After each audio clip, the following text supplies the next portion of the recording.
The mind is its own place, and in itself can make a heaven of hell, a hell of heaven. These words were spoken by Lucifer, or Satan, in John Milton's 1667 epic poem, Paradise Lost. The reason why that statement is so profound lays in the fact that Milton reminds us once again that our circumstances, regardless of what they might be, has more to do with how our minds interpret them than the actual reality of the situation. Case in point, loneliness versus solitude. I think I should start by stating the difference between loneliness and solitude. The former, loneliness, occurs when we crave social and emotional needs that are not being met. This can happen regardless of whether we are alone, among people, or even living with someone. It is an unwelcome and an unwanted feeling of desolation. Long periods of loneliness can lead to sadness, despair, and depression. In contrast, solitude is just the state of being alone. Unlike loneliness, there are no negative feelings or emotions attached. It's completely neutral. In fact, it's not uncommon for people to deliberately seek solitude.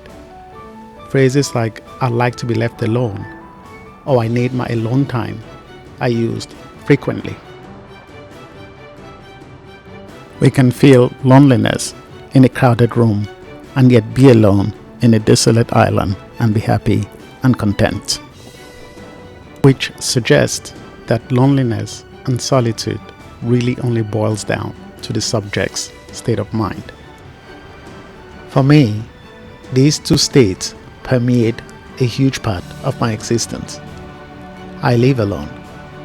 I work alone. I read alone. Well, I'm not sure how else to do that last one. The point is, I'm almost always alone. That's not to say I don't have friends or family. I most certainly do.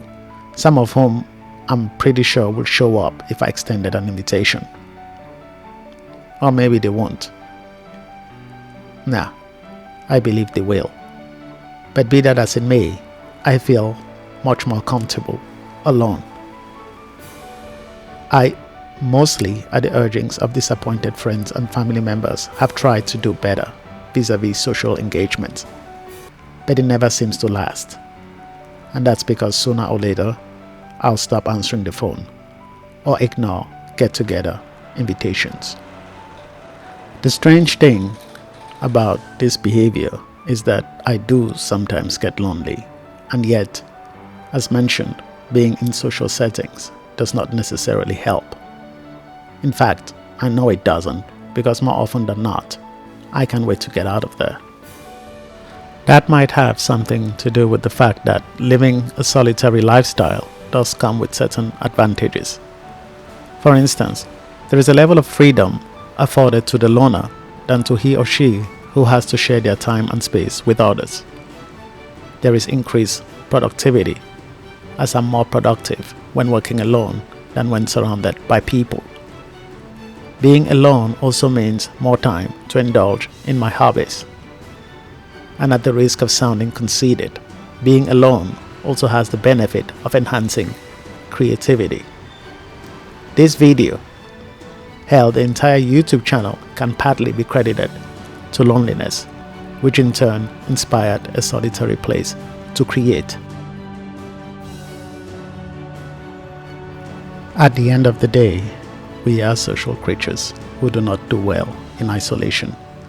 So gravitating towards company and companionship is only natural. Having said that, we should also acknowledge the simple fact that loneliness is an unfortunate part of the human condition. I find that learning to love your own company above those of all others is the best way to fight against it.